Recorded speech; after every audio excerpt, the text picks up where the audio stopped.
కన్యకా పరమేశ్వరి పెనుగొండ పట్నమందు వైశ్యుల వర్ణమున జన్మించిరి కుసుమాంబ గర్భమందు ఇరువురును కమలుగా పుట్టిరమ్మ లాలి అని వాడరమ్మ వీరులు దైవవర శిశువులమ్మ బంగారు కాంతితోను ఈ బాల కుసుమ శెట్టికి బిడ్డలు శశికాంతి మించెనమ్మ శిశువులు మెరియుచుండిరి పార్వతీ అంశంబులో వైశ్యులకు జనించే వీరిరువురు కరములకు కంకణములు ఈ బాల శిరమున చంద్రవంక హృదయమున శ్రీవత్సము ఈ బిడ్డ దేవులని తెలిసినమ్మ పాదముల పద్మమమ్మ హస్తముల చిలుక పుష్పములమ్మ అందెలకు చిరుగజ్జలు గట్టిరి కుసుమ దంపతులిరువురు తెలియపరిచెను ప్రేమతో సంగమున పెద్దలకు వెనువెంటనే పుష్పములు జల్లిరమ్మ హృదయముల ఆనందమాయనమ్మ బాలబాలికలప్పుడు వాసవి విరూపాక్షను పేరుతో నామకరణము చేసిరి బిడ్డలు పెరుగుచుండిరి వారను వా అంటే వాసుదేవా సానక సత్యదేవుడు సత్యము వీరనిన విశ్వేశ్వర అని చేసి నామకరణము వాసవి వా అంటే వరలక్ష్మియు సాయనక సరస్వతి బీజము వీరనిన విశ్వేశ్వరి చేయండి వాసవికి నామ జపము ఆడపాటలు సాగెను బిడ్డలకు 5 ఏళ్ళు వయసు నిండే అక్షరాభ్యాసంబుకై గురువైన భాస్కరుని రప్పించెను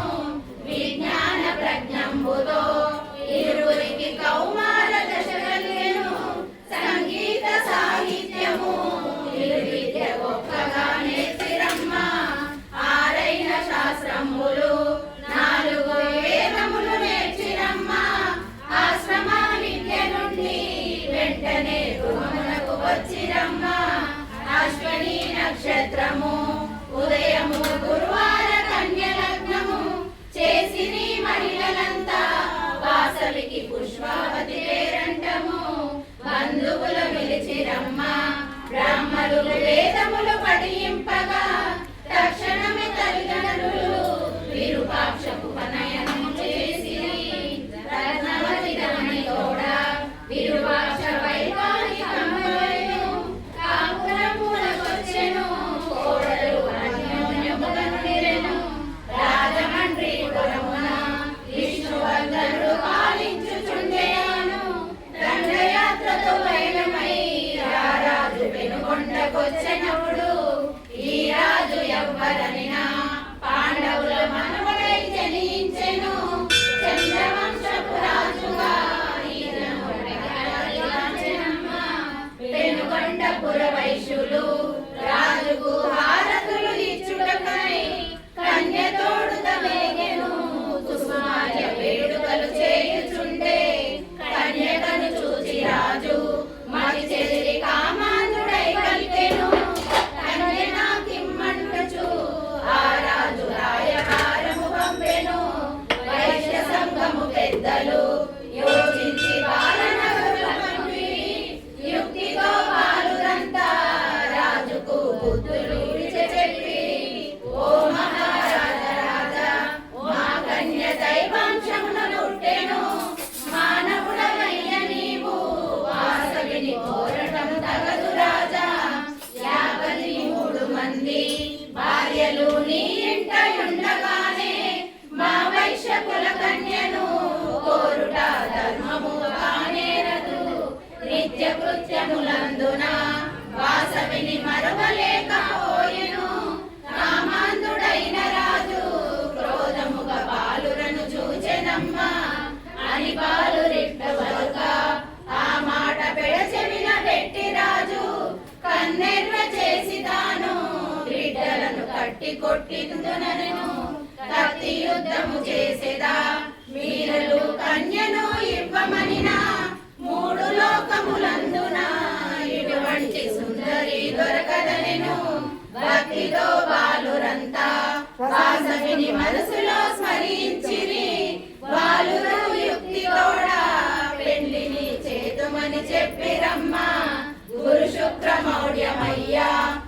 ఇప్పుడెట్ల చేతుమా పెళ్లి అనిరి మాగమున తరలి వచ్చి తక్షణము పెళ్ళాడు మంచిదనిరి పెళ్లియే ముఖ్యమైతే బహుళముగా మహిమైన చేతుమయ్యా లోకమున లేని రీతి పరలోక పెళ్లిని చేతుమనెను కామాంధకారంబుతో రాజుకు మోహమును కొరలు కమ్మే బాలురను మెచ్చుకొనెను మరియు వారి వరసలు గలిపెను అడులైన మరులారా ఒక పూట ఆతిథ్యమును చేతును కాబోము అల్లుడుననే వెంటనే వంటలు చేయను అష్టాదశ పురాణాలు బాలురకు హృదయమున స్ఫురించెను భాగవత గ్రంథమందు ఉండిన పద్యంబు జ్ఞప్తికొచ్చే ద్వారదాక్షలయందున మరియు వైవాహిక చిత్రమందు ప్రాణమానములందున వంగితే పాపమే అంటదయ్యా యోగీశ ఋష్యాదులన్ ఆతిథ్యమిచ్చిన పుణ్యమౌను కామాంధ ద్రోహులకును బాల్యమిచ్చిన పాపమౌను జ్ఞానముతో యోచించిరి బాలురు బొంకు నిర్ధారణ చేసిరి దుష్టుడైన రాజుతో నేర్పుగా తెలివితో ఇటు చెప్పిరి ఓ మహారాజ బాబా మా వైశ్య ధర్మము తెలియలేదే గతికితే అతకదయ్యా అందు నీకేది కావలమా చాలా వెళ్ళిండాయను ఏ మామ నాకిట్ల చెప్పలేదే ఇది ఎట్టి ధర్మమేమో విపులముగా చెప్పము మరుదులారా పెళ్లి కావలనన్నచో ముందుగా అన్నమును గతకరాదు అన్నమే ముఖ్యమైతే కన్యను ఇప్పుడే మరచవయ్యా అటులైన వైశ్యులారా అన్నము నాకొద్దు నిజము నిజము కన్యయే నాకు ముఖ్యము అందుకే మాగమున వచ్చెదనెను వైశ్య బాలుర మాటలు సత్యమని రారాజు తలిదెనమ్మ తక్షణమే సైన్యంబుతో రాజు తన స్వస్థలమునెగెను వైశ్యులందరూ కూడిరి ఇప్పుడెట్లు చేతుమని యోచించిరి యువజన సంఘమంతా యుద్ధమే చేయుట తథ్యమనిరి వెంటనే వాసవాంబ చక్కని శాస్త్రమును ఇట్లు చెప్పెను కైలాస యమలోకము వెళ్ళుటకు రెండు దారులు ఉండెను యుద్ధమే తథ్యమైతే దుష్టుని చేతిలో మరణించిన మోక్షమును చెందనప్పుడు మనకును యమలోకమే తథ్యము దుర్మార్గుడై ఉండిన సైంధవుడు అభిమన్యు చంపెనయ్యా సన్మార్గుడై ఉన్నను అభిమన్య యమపురికి చేరెనయ్యా హిరణ్యకశిప రాజా పలుమార్లు శ్రీహరిని దూషించిన హరిచేత చచ్చెనయ్యా మోక్షమును వెంటనే పొందెతాను శాశ్వతము ఏది కాదు మనమేమి తెచ్చితే వెంట తోడు ప్రాణత్యాగము చేసితే ఉండును కీర్తియా చంద్రార్కము కుసుమ శ్రేష్ఠియు వెంటనే పెనుగొండ చాటింపు చేయించెను అన్ని గోత్రాలవారు వెనువెంట వచ్చి వైశ్యులంతా అంతటను ఆర్య వైశ్య సభలను మిన్నగా భావించిరి వాసవాంబ సైన్యము అగ్నిలో త్యాగమే మంచిదనిరి వాసవి దేవి అప్పుడు మృదులను మాత్రమే దూకమనెను వైశ్య కులమున బాలురు అభివృద్ధి చేయుటకు ఉండమనెను అందులకు 12 గోత్రములు ఒక్కరైరి అగ్నిగుండములందున దూకమని వారిపోయిరి వారులు వేరీలు బెదిరిపోయే వయ్యాలు వెడలిపోయిరి సంఘము పతి దూది అనుచును వారులు అష్టదిక్కులు పోయిరి వారికి వైశ్యులకును సంబంధ బంధమే లేకుండెను వెలుగొండ వదిలి వెళ్ళే వారలు అష్ట కష్టములతోను దుఃఖపూరితముతోడా యుండిన జనని జనకులను కాంచియు చిరుమందహాసంబుతో వాసవి వేదను చెప్పెను గత జన్మ ఎవరు మనము మరు జన్మ ఏమిటో చెప్పగలమా, విధి వ్రాత దాటతరమా, మనకేమి రాసెనో ఆ బ్రహ్మము. పార్వతీ అంశంబుతో వెలసితివి కన్యకా పరమేశ్వరి, ఆర్య వైశ్యులకెల్లను ఇలవెల్పు వైదివని పూజించిరి. శతత్రయముండములు శూద్రులతో శిశువుగా రవ్వించెను, కృషిను లక్ష్యము వారలకు ఇచ్చెను కుసుమశేషి. సన్నాయి మేళంబుతో వైశ్యులు పురవీధులన్నీ తిరిగి, ఋగ్వేద పఠనంబుతో చేరిరి నగరేశాలయమును. బాలులను పిలిచెనమ్మ వాసవి వారితో ఇటు చెప్పెను, గుండమున దూకగానే వెలిచెను నిలువెత్తు విగ్రహముగా. ఓ తల్లిదండ్రులారా, నీకిప్పుడు పరిపక్వ దశ కలిగెను, విశ్వరూపము చూపెదా నన్నిప్పుడు కనులార కాంచరయ్యా. దర్శనము వాసవాంబ దేవతగా అందరకు కనిపించెను, వేయి సూర్యుల కాంతితో వెలిగెను ఆ దివ్య దేవతలు.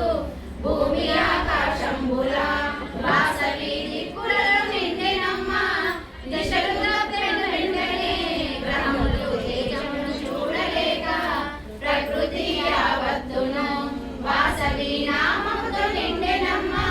సర్వజగములు కాంచెను వైశ్యులు దంపతియుతముగాను. దశ దిశలు నిండినట్టి ఆ దివ్య దర్శనము కనిపించెను, జగము వణకుచున్నది జగజ్జనని కాబడే భక్తకోటి. పాటలు పద్యములు దండకము భక్తితో పఠించిరి,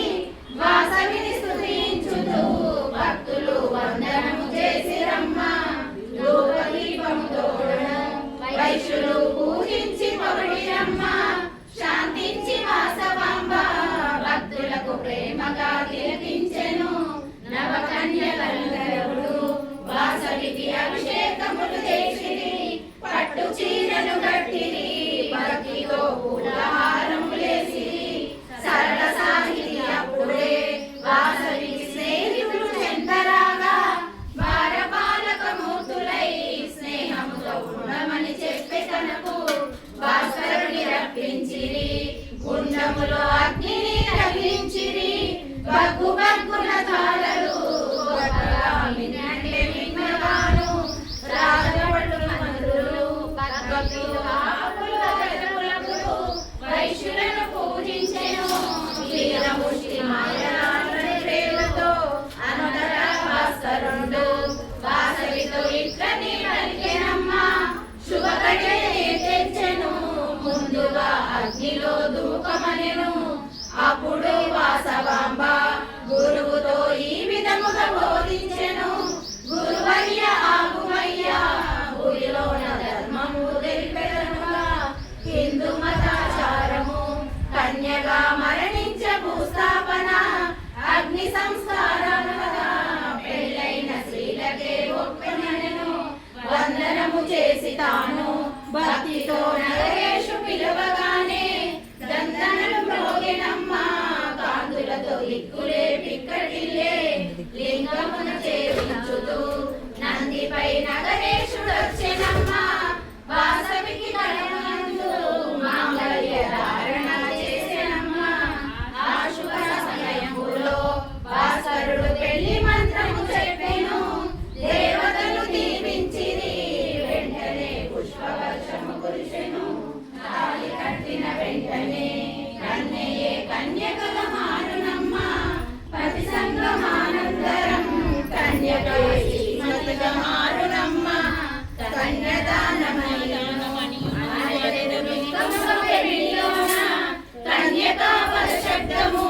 అర్థమే మారును జగతిలోన. కన్యాకుమారి అనిన ఆమెకు మెడలోన తాళి లేదే,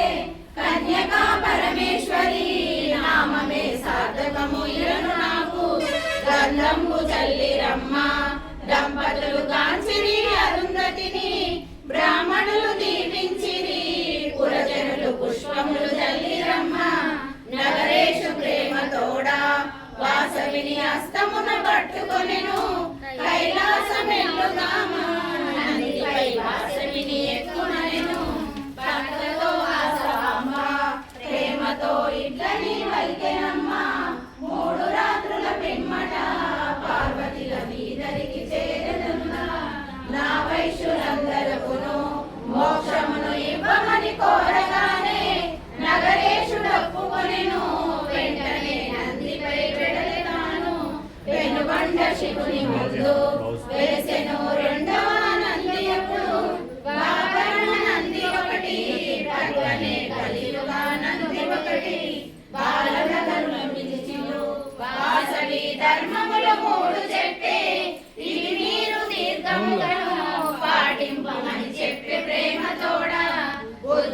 ఫలము కంటే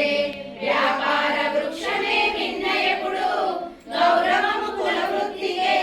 ఎన్నటికి విడవద్దు వ్యాపారము వ్యాపార ప్రారంభము పూజింపు లాభమున గోత్రమెప్పుడు లాభము ఆరునొకటి అనగానే కలుగును అధిక లాభము వ్యాపార లాభంబుతో పాటింపవలెను ధర్మముగను లాభలోపేక్షతో చేసినను విలువ సత్యము తాను గజబద్ధ కులబద్ధ నాగలియును అరగచేరు పూజను చేయండి అంగడిలో ప్రతినిత్యము అన్యకులమున పెళ్లియు వంశమున కీర్తి కలగనెప్పుడు వర్ణ సంకర దోషము బంధములు నిరోగును మూడు రాత్రులు గడిచెను